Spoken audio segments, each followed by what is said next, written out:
রাতে হঠাৎ ঘুম ভেঙে যায়।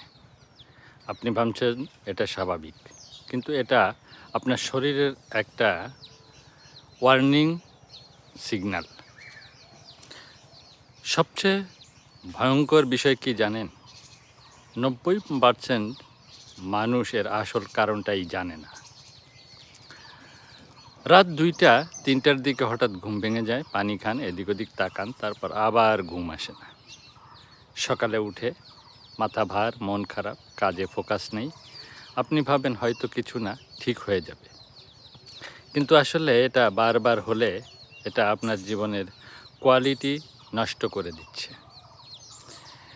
গোপন সত্য যা কেউ বলে না, শুনুন, ঘুম ভাঙার আসল কারণ একটাই না, কিন্তু সবচেয়ে বড় 3টা কারণ হলো অতিরিক্ত চিন্তা। আপনার মস্তিষ্ক ঘুমালেও চিন্তা ঘুমায় না, ভেতরে ভেতরে চাপ জমে থাকে, আর মাঝরাতে সেটা আপনাকে জাগিয়ে তোলে।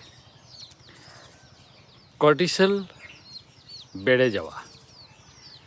রাতের নির্দিষ্ট সময় শরীরের স্ট্রেস হরমোন বাড়ে। যদি আপনার জীবনে চাপ বেশি থাকে, তাহলে এই সময়েই ঘুম ভেঙে যাবে। আত্মিক অস্থিরতা, ইনার রেসিস্ট্যান্স, শুধু শরীর না, আপনার ভেতরের অশান্তি, অপ্রাপ্তি, ভয়, এগুলো রাতে জেগে উঠে আসে। মানে আপনি শুধু ঘুম থেকে উঠেন না, আপনার ভিতরের অস্থিরতাও তখন জেগে ওঠে। ঘুমানোর আগে 5 মিনিট মোবাইল বন্ধ করে নিন, নীরব থাকুন, মস্তিষ্ক শান্ত হতে দিন। যা চিন্তা করছেন তা লিখে রাখুন, মাথা থেকে চাপ বের হয়ে যাবে। ঘুম ভাঙলে জোর করে ঘুমানোর চেষ্টা করবেন না, ধীরে ধীরে 4 বার শ্বাস নিন। নিজেকে বলুন সব ঠিক হয়ে যাবে। মাইন্ড রিল্যাক্স হলে শরীর নিজে থেকেই ঘুমিয়ে যাবে।